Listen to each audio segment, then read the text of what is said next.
सपने हैं लहरे मंजिले हैं दूर युवा तुम कुड़िया हाथ तेरा मिले जरूर। इस गहन चर्चा में आपका स्वागत है।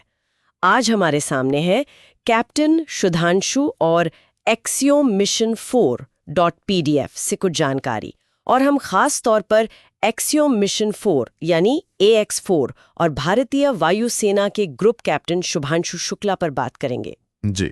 हमारा इरादा है कि ये जो निजी अंतरिक्ष मिशन है, इसका क्रू और ग्रुप कैप्टन शुक्ला की जो अंतर्राष्ट्रीय अंतरिक्ष स्टेशन मतलब ISS तक की उड़ान है, हाँ। उसको समझें और भारत के लिए इसके क्या मायने हैं इस पर भी गौर करें। बिल्कुल। तो चलिए शुरू करते हैं। ये मिशन अपने आप में काफी दिलचस्प है क्योंकि इसमें नासा भी है, इसरो भी है और एक्सियोम स्पेस जैसी एक प्राइवेट कंपनी भी। हाँ, और यही बात इसे खास बनाती है। मतलब कैसे अब निजी और सरकारी संस्थाएं मिलकर काम कर रही हैं। एक्सियोम स्पेस जैसी कंपनियां अब देशों को अंतरिक्ष स्टेशन तक पहुंचने में मदद कर रही हैं। हाँ, जो पहले शायद सिर्फ बड़ी सरकारी स्पेस एजेंसियां ही कर पाती थीं। बिल्कुल।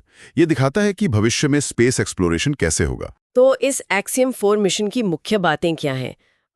जहां तक हमें पता है ये जून 2025 के आसपास लॉन्च हो सकता है। हाँ, लगभग जून 2025 फ्लोरिडा के केनेडी स्पेस सेंटर से SpaceX ड्रैगन कैप्सूल का इस्तेमाल होगा। और ये ISS पर कितने दिन का मिशन होगा? करीब 14 दिन का। अच्छा, और क्रू में कौन-कौन है? क्रू भी काफी अनुभवी है। कमांडर है नासा की दिग्गज एस्ट्रोनॉट पैगी विटसन। ओह, पैगी विटसन, हाँ। जी। साथ में पोलैंड से स्लाउस उज़नान्स्की वियलेस्को है, हंगरी से टिबोर क्रपू, और फिर हमारे भारतीय वायुसेना के ग्रुप कैप्टन शुभांशु शुक्ला। इसरो ने उन्हें नामित किया है। और शुभांशु शुक्ला की ये उड़ान तो ऐतिहासिक है। राकेश शर्मा जी के बाद, मतलब 1984 के बाद। हाँ, बिल्कुल। वो ISS जाने वाले दूसरे भारतीय नागरिक होंगे। ये वाकई में एक बहुत बड़ा पल है भारत के लिए। निश्चित रूप से। लेकिन ये सिर्फ वहां तक जाना भर नहीं है। इस मिशन के कुछ ठोस वैज्ञानिक लक्ष्य भी हैं। अच्छा, जैसे कि? जैसे अंतरिक्ष के माइक्रोग्रेविटी वातावरण में, मतलब जहां गुरुत्वाकर्षण बहुत कम होता है, वहां फसल उगाने की कोशिश करना। Oh wow. और टार्डिग्रेड्स जैसे बहुत छोटे जीवों का अध्ययन करना। टार्डिग्रेड्स, वो जो बहुत मुश्किल हालात में भी जी सकते हैं? हाँ, वही। वो अंतरिक्ष के वैक्यूम और रेडिएशन को भी झेल सकते हैं, तो उनका अध्ययन भविष्य के स्पेस मिशंस के लिए काफी अहम है। तो मतलब ये प्रयोग भविष्य के लिए जरूरी जानकारी देंगे, और शायद भारत का जो अपना गगनयान मिशन है, हाँ, उसके लिए भी। हाँ, बिल्कुल। गगनयान के लिए तो ये अनुभव बहुत ही ज्यादा मायने रखेगा। पर पहले ग्रुप कैप्टन शुक्ला के बारे में थोड़ा और जान लेते हैं। हाँ, बिल्कुल। लखनऊ में जन्मे हैं। जी। राष्ट्रीय रक्षा अकेडमी मतलब NDA से ग्रेजुएट हैं। जून 2006 में भारतीय वायुसेना में फाइटर पायलट के तौर पर कमीशन हुए। और अनुभव, काफी अनुभवी पायलट लगते हैं, बहुत ज्यादा। सुखोई 30 MKI, MiG-21, MiG-29 ऐसे कई लड़ाकू विमान उड़ाने का 2000 घंटे से ज्यादा का अनुभव है। और वो एक कुशल टेस्ट पायलट भी हैं। और उन्हें अंतरिक्ष यात्री बनने की ट्रेनिंग भी मिली है ना? जी, 2019 में रूस के Yuri Gagarin cosmonaut training centre में।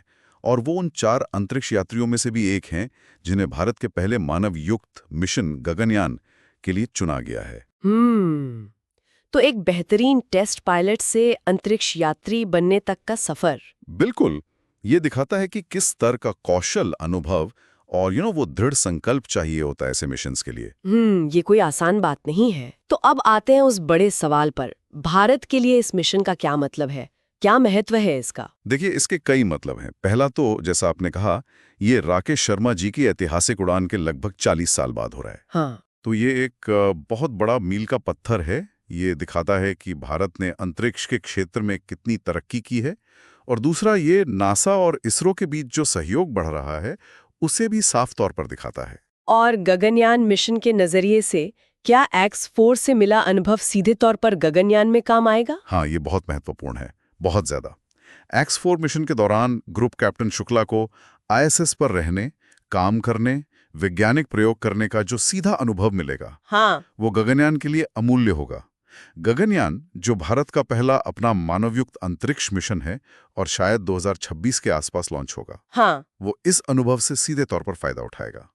ये भारत को अपनी मानव अंतरिक्ष उड़ान क्षमता विकसित करने वाला चौथा देश बनाने की दिशा में एक बहुत बड़ा कदम है। वाकई ये तो बहुत बड़ी बात है। और वो जो 7 वैज्ञानिक प्रयोगों का जिक्र था, हाँ, उन प्रयोगों से जो डेटा मिलेगा, जैसे वो फसल उगाने वाला प्रयोग या टार्डिग्रेड्स पर शोध, वो डेटा भविष्य के भारतीय अंतरिक्ष अनुसंधान और लंबे स्पेस मिशंस की योजना बनाने के लिए बहुत उपयोगी होगा। ये सिर्फ विज्ञान और तकनीक की ही बात नहीं लगती, इसमें वो राष्ट्रीय गौरव वाली बात भी है ना? बिल्कुल है। लखनऊ से निकले एक पायलट का ISS तक पहुंचना, ये तो लाखों युवाओं के लिए एक प्रेरणा है। जैसा कि कुछ नेताओं ने भी कहा, ये 140 करोड़ भारतीयों के सपनों और आकांक्षाओं का प्रतीक है। आप बिल्कुल सही कह रही हैं। राष्ट्रीय गौरव और प्रेरणा ये बहुत बड़े पहलू हैं, और साथ ही इसमें एक सांस्कृतिक प्रतिनिधित्व का एंगल भी है। अच्छा। हाँ, रिपोर्ट्स के मुताबिक वो अंतरिक्ष में भारतीय संस्कृति की कुछ झलक भी पेश करने की योजना बना रहे हैं। ये तो दिलचस्प है। और जाहिर है, इस तरह के हाई प्रोफाइल मिशन से भारत में अंतरिक्ष प्रौद्योगिकी में और निवेश आ सकता है, और देश की जो स्पेस इकोनॉमी उभर रही है उसको भी बढ़ावा मिलेगा। तो संक्षेप में कहें तो एक्सियोम मिशन 4 और ग्रुप कैप्टन शुभांशु शुक्ला की यात्रा सिर्फ एक अंतरिक्ष उड़ान नहीं है। नहीं, बिल्कुल नहीं। ये भारत के वैज्ञानिक तरक्की, तकनीकी क्षमता, बढ़ते अंतर्राष्ट्रीय सहयोग और राष्ट्रीय महत्वाकांक्षा सबका एक संगम है। बिल्कुल सही कहा। ये मिशन भारत को स्पेस एक्सप्लोरेशन करने वाले प्रमुख देशों की कतार में और मजबूती से खड़ा करता है, और आने वाले स्वदेशी मिशनों, खासकर गगनयान के लिए एक बहुत महत्वपूर्ण नींव रखता है। और जाते जाते एक सवाल सोचने के लिए छोड़ जाते हैं हम। जैसे जैसे ये एक्सियम स्पेस जैसी निजी कंपनियां अंतरिक्ष अन्वेषण में बड़ी भूमिका निभा रही हैं, तो भारत जैसी जो उभरती हुई अंतरिक्ष शक्तियां हैं, उनके लिए इस बदलते हुए माहौल में क्या नए अवसर हो सकते हैं और क्या नई चुनौतियां भी पैदा हो सकती हैं।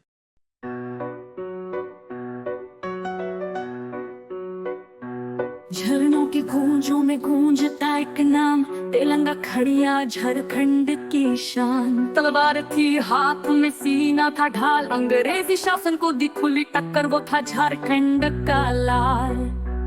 गांव गांव घूमे थे, बनाए जोड़ी पंचायत, देने को तैयार थे अंग्रेजों को मात। गदा लाठी धनुष बाण उनके हथियार, वीरों में वीर थे लड़ाई को तैयार। सिसाई की धरती पर रचा गया छल, गोली चली तेलंगाना सके संभल। आज भी जब जंगल गाता कोई गीत, तेलंगा की गाथा बन जाती है प्रीत। वीरों की धरती का वो लाल था महान, तेलंगा खड़िया अमर रहे झारखंड का सम्मान।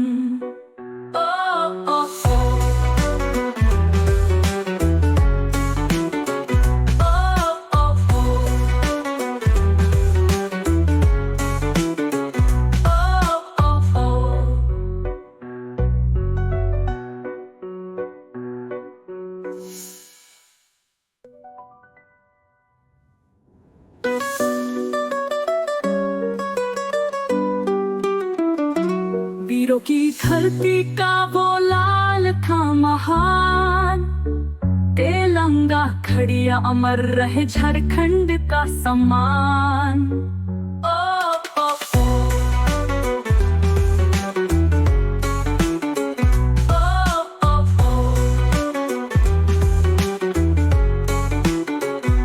वीरों की धरती का वो लाल था महान, तेलंगा खड़िया अमर रहे झारखंड का सम्मान।